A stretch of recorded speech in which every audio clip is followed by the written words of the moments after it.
Make no mistake about it. Sometimes in close quarters or even around your campground or anything like that, FRS radios do come in handy.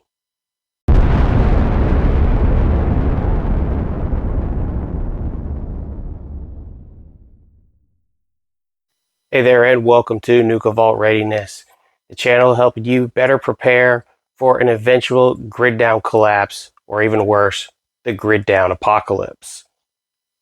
So today we're going to be looking at this simple set of Midland FRS radios. FRS stands for the Family Radio Service. And these kind of radios right here are what I like to call blister pack. You'll probably also hear them call that they're blister pack radios.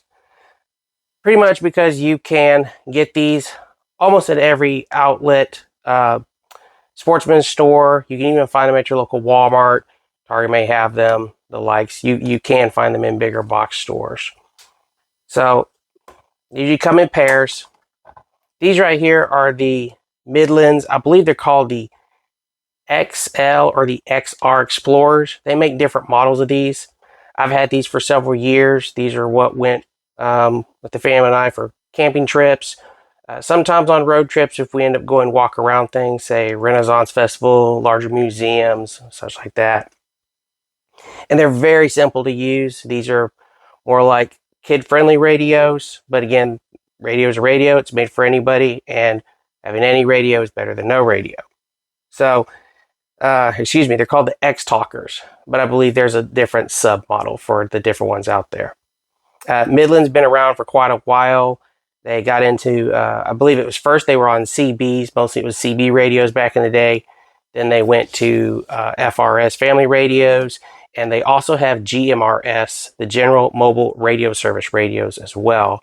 I do not have one of those, but I've been looking into it, trying to grow my GMRS radio stockpile here.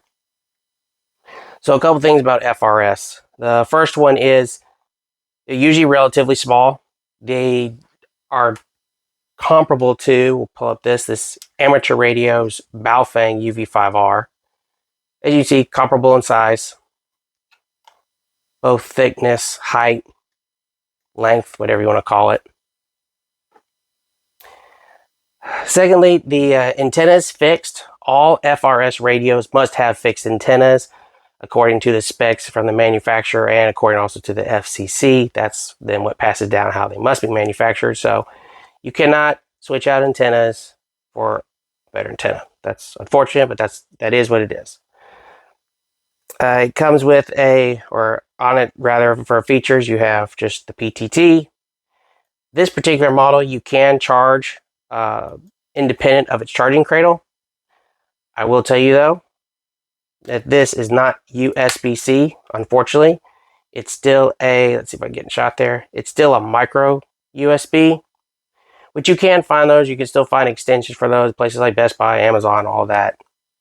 Or you can get those almost like an extension USB, where it has the A side for your wall plugging brick in, and then it tethers off to say either a Thunderbolt, I think it's a Thunderbolt for iPhones, a USB-C, and a micro USB. So you can find those as well. The charging cable for this, of course, does have a US or a micro USB on it, right there, and then the A on the other side. So you can plug this directly into a brick, and the charging cable is compatible as well, so it charges micro USB. Let's see, so there's that. Over here, you can buy a speaker and mic for it. Unlike I do believe this is still called a two-pin Kenwood connector. Some of these I've seen, they look like those earpieces. I call them Secret Service earpieces with the little wound up clear wire you can stick in your ear, behind your ear, your hat, whatever. I actually owned a pair of those at one point. I'm not sure where they are. And this is pretty simple overall. So FRS radios have only 22 channels, and they're in the UFH range at about 462 up to 467 megahertz on even channels and interstitial channels due to the different steps that you have to that they're programmed to. So I'll just turn this one on. I haven't used them in a while, so hopefully the battery will hold out for testing purposes, or at least keeping it on. So you just move up and down to change the channel. Let's see here, menu. Maybe it's menu. There we go. Yeah, it's been a while. It's only, like I said, it's only 22 channels. So this one has 36, but I can't remember what the other past the 14 is. I want to say it's quote unquote private tone channels where you can be on these upper channels. It would just be you and your party, so that other people with FRS or even GMRS radios, because GMRS on a lot of the frequencies, GMRS and FRS are, I don't want to say cross-banded, but they can talk to one another. Different subject for a different day, because that kind of gets more into the semantics of GMRS radios versus FRS and stuff like that. But anyway, it goes up to channel 22, which is technically 1 through 22 is FRS/GMRS channels that share compatibility. And this has other menu options, such as I believe that's your call tone or your tone you want. There's your power, so you can change it from high to low only. High on most FRS radios, I believe, is no more than 2 watts. Depending on the manufacturer, I think it could be up to 3 watts. Low power is usually half a watt. Channel, the tone, power. This particular model has a Vox option. So if you have the Vox option on, you don't have to push your PTT. So if you're carrying this on your shoulder strap or whatever for your backpack, and maybe you had the microphone hooked up, you could just start talking into it and it would activate the PTT, the talking function. There's your Roger beep, everybody's favorite. And then a call button, call alarm. I'm not sure what else you want to call that. And I believe that is the beep for the battery, I believe was the last option. So that's another thing about FRS radios, is most of them do have the little call button. Let me see if I can.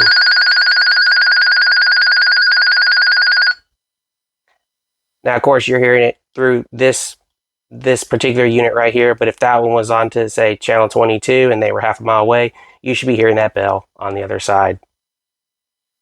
And this model also has a monitor and scan. I do not believe it has a NOAA on it. It may.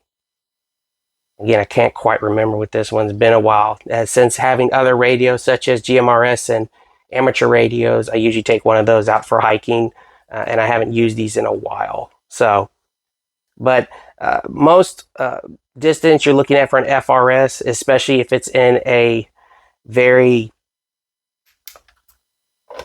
I guess I should say, crowded environment. If it was in, say, an urban environment, you're probably looking no more than half a mile with heavy building. I mean, heavy building structures around, possibly even less than that. In heavily dense woods, also probably about half a mile. UHF, the UHF range does not do well out in environments with heavy woods. So I would think about half a mile. When we use these camping, no one's no more than a quarter mile away at the worst. And they've worked well through that. And this is in the piney woods of the state where we usually go camp. So it works over there just fine. Yeah, it's a very simple radio, very simple setup. I think you can still get a set like this for around $40. You can go on Amazon, of course, and Baofeng brand now makes a 4-pack of FRS that you can get. I believe I want to say it's $50 or it's $60, but you get 4 of them. And more FRS radios that are coming out today charge with the USB-C universal, which is great because everybody has one of those. But if you happen to come across something like this, again, if you don't have one or if you lose this, it's not hard to find a replacement. So there you go. Really simple duo set of radios to pick up. You can also use them on your land if you've got property. No license required, nothing to sign up, nothing to let the FCCs know that you're using these. They're just buy and go. So very simple to use, very, again, easy to get into, and no radio. I mean, even a simple radio is better than a no radio. But yeah, maybe your small group just needs something like this. Maybe you're not quite ready to get into a GMRS and have things to worry about, such as antennas and all of that, and you kind of got it all in one tiny package here. Guys, if you found this useful, I appreciate it if you share it to others that are looking into getting started in the comm set. I definitely recommend you at least get a 2-pack, if not a 4-pack, into your toolkit for when power downs happen. As we all know, sometimes the cell phones aren't reliable, so we need to at least talk to people nearby. And if you can, you get your neighbors into getting the set, or your neighbors down the street, or someone else in your neighborhood, so you at least keep it going. Keep your whereabouts of what's going on during those times. All right, guys, until next time, always be getting ready, and we'll see you around.